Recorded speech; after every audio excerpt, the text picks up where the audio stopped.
Terima kasih pemirsa, Anda masih bergabung bersama kami. Setelah disomasi 2 kali 24 jam, selebritas Vicky Prasetyo akhirnya dilaporkan ke Kepolisian Resort Karawang, Jawa Barat oleh pengusaha proyek. Vicky dilaporkan lantaran diduga terkait kasus penipuan proyek senilai 3,8 miliar rupiah. Omri P. Manurung bersama kuasa hukumnya mendatangi Polres Karawang, Jawa Barat untuk melaporkan selebritas Vicky Prasetyo atas dugaan penipuan senilai 3,8 miliar rupiah. Omri merupakan kontraktor proyek yang sempat bekerja sama dengan selebritas Vicky Prasetyo dalam membangun 2 unit sentra olahraga atau mini soccer serta 1 jalan beton di Jalan Baru, Tanjung Pura, Karawang, Jawa Barat. Setelah 50% proyek itu dikerjakan, Vicky Prasetyo tak kunjung mencicil tagihan invoice. Padahal dalam klausul kerjasama disebutkan pihak Vicky mesti mencicil tagihan selama proyek dikerjakan. Akibatnya, Omri merugi 1,8 miliar rupiah dan proyek pun kini dihentikan. Menurut kuasa hukum Omri, pelaporan ini merupakan usaha terakhir untuk meminta hak kliennya setelah melayangkan somasi 2 hari lalu. Hasil opnam itu diterbitkanlah invoice untuk penagihan kepada saudara Vicky Prasetyo. Dijanjikan akan dibayarkan. Selain melalui invoice, klien kami juga sudah menghubungi melalui pesan WhatsApp. Terakhir di tanggal 27 Februari 2023, Vicky Prasetyo masih mengatakan akan diturunkan biaya. Namun sampai dengan hari ini, uang tersebut tidak dibayarkan. Artinya seluruh pekerja yang terlibat itu tidak digaji atau gimana mungkin, Abang? Kalau pekerja yang terlibat itu merupakan tanggung jawab daripada klien kami. Sepenuhnya tanggung jawab klien kami, dan saat ini pekerja itu sebagian sudah diberhentikan dan sudah dibayarkan. Namun uang dari pembayaran itu didapatkan klien kami meminjam dan menjual 2 unit rumah ini, mobil, dan 1 unit rumah. Pada setelah hari Kamis itu, Minggu saya WhatsApp lagi, Pak ini gimana, jadi enggak? Beliau sampaikan jadi. Akhirnya saya WA lagi, Pak kira-kira gimana? Kalau enggak saya butuh banget 10 juta aja. Beliau bilang, iya Pak, nanti saya aturkan atau nanti saya kondisikan hari Senin. Nah saya WA lagi sorenya, Pak ini gimana? Iya Pak, jadi. Sampai hari Selasa tanggal 27 saya WA juga, Pak ini gimana? Beliau selalu bilang, jadi Pak. Akhirnya karena malam juga sudah nggak ada solusi lagi, saya pikir dari 10 juta sampai 5 juta saya mohonkan. Sampai tanggal 27 Februari itu nggak ada. Akhirnya saya sampaikan beliau terakhir, Pak, kalau memang begini jalan solusinya, mungkin nggak ada lagi kali dari Bapak. Kalau begitu saya ngambil sikap aja, saya akan serahkan semua ini ke kuasa hukum saya. Beliau melihat chat saya, membaca, tapi tidak ada komentar. Dengan adanya laporan ke polisi, diharapkan polisi pun bisa segera memanggil selebritas Vicky Prasetyo serta langsung menindaklanjuti laporan tersebut. Dari Karawang, Jawa Barat, Husna Bahresi melaporkan. Satuan Reserse Kriminal Polrestabes Bandung berhasil menangkap seorang pria pelaku penipuan dan penggelapan properti tanah kafling di Kota Bandung, Jawa Barat. Terungkapnya kasus penipuan dan penggelapan properti tanah kafling berawal dari laporan pengaduan tentang dugaan penipuan dan penggelapan properti yang dilakukan oleh seorang pria berinisial R pada bulan Oktober dan Desember tahun 2022. Selanjutnya dilakukan penyelidikan hingga akhirnya pelaku berhasil ditangkap.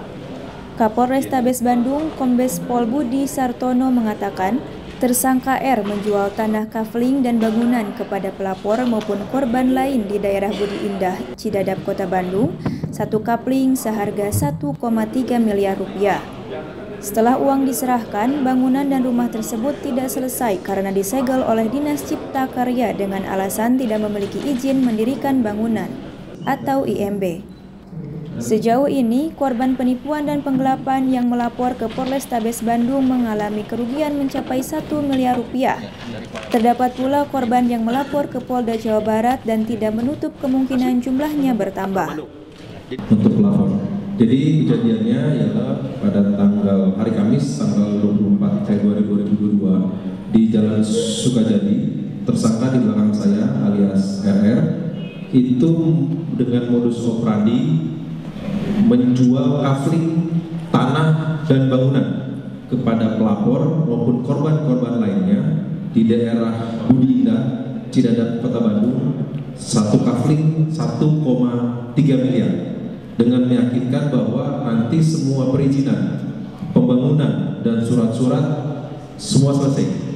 Nah ternyata makanya pelapor dan korban lain tertarik, tapi setelah uang diserahkan, bangunan dan rumah tersebut tidak selesai.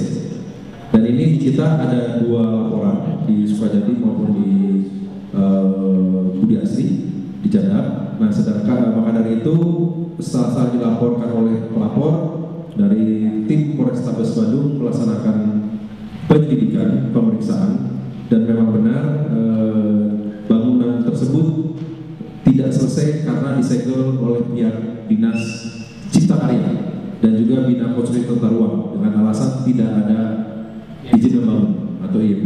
Maka itu dipastikan bahwa yang bersangkutan melakukan penipuan. Pertama nggak ada izinnya. Menawarkan, kemudian saya tertarik, kemudian saya membayar untuk membeli 1 unit rumah. Ya, ternyata nggak ada jalannya, aksesnya, kemudian disegel sama Dinas Cipta Bintar. Di situ kan saya pertanyakan notarisnya kan, karena kita tanda tangan PBCB di notaris. Terus notaris kita laporkan ke majelis, udah ada putusannya kalau dia bersalah. Sejauh ini pelaku bekerja sendiri, namun pihaknya masih terus melakukan penyelidikan mendalam terkait kasus tersebut. Pelaku dijerat pasal 378 dan pasal 372 KUHP pidana dengan ancaman hukuman penjara maksimal 4 tahun. Dari Kota Bandung, Jawa Barat, tim Inspira TV melaporkan. Satuan Reskrim Polres Karawang, Jawa Barat berhasil membongkar kelompok sindikat penadah sepeda motor curian. Dari hasil penangkapan ini, sebanyak 32 unit sepeda motor dan 6 tersangka berhasil diamankan. 6 orang tersangka masing-masing berinisial SA, KM, MR, DT, WC, dan AA. Ini berhasil diamankan Satuan Reskrim Polres Karawang, Jawa Barat. Ke-6 tersangka merupakan kelompok sindikat penadah motor curian yang beroperasi di wilayah Karawang. Terbongkarnya kelompok penadah motor curian ini berawal dari pengembangan terhadap kasus pembunuhan pasangan sesama jenis. Yang tewas di tangan WY tak lain merupakan teman kencannya sendiri pada pertengahan Februari lalu. Saat itu pelaku WY tidak hanya melakukan pembunuhan, namun juga mengambil motor dan handphone korban. Motor tersebut kemudian dijual kepada salah satu tersangka penadah. Dari situlah polisi akhirnya berhasil membongkar kelompok sindikat penadah motor curian sekaligus mengamankan 32 unit sepeda motor yang seluruhnya tidak dilengkapi dengan surat-surat kendaraan. Dan kita Satreskrim Polres Karawang beserta tim Sangga Buana mengamankan saudara WY, inisial WY, yang mana inisial WY tersebut adalah pelaku utama daripada kasus pembunuhan dan pencurian dengan kekerasan. Dan dari saudara WY kita peroleh keterangan kendaraan-kendaraan tersebut, yang mana dari kendaraan korban ternyata sudah dilakukan penjualan secara berantai, yang mana dari saudara WY menjual kepada saudara KM usia 39 tahun, pekerjaan buruh, alamat di Kecamatan Cilamaya Kulon. Dan dari saudara KM dijual kembali kepada saudara MR usia 35 tahun, pekerjaan buruh, Kecamatan Cilamaya Kulon. Dan dari saudara MR ini dijual kembali kepada saudara DT. Untuk mempertanggungjawabkan perbuatannya, polisi menjerat ke-6 tersangka ini dengan pasal 480 dan 481 tentang pertolongan jahat dengan ancaman 7 tahun penjara. Dari Karawang, Jawa Barat, Husnabah Resi melaporkan. Pemirsa, informasi menarik lainnya akan kami hadirkan usai jeda pariwara berikut ini. Tetaplah bersama kami di program News Minute.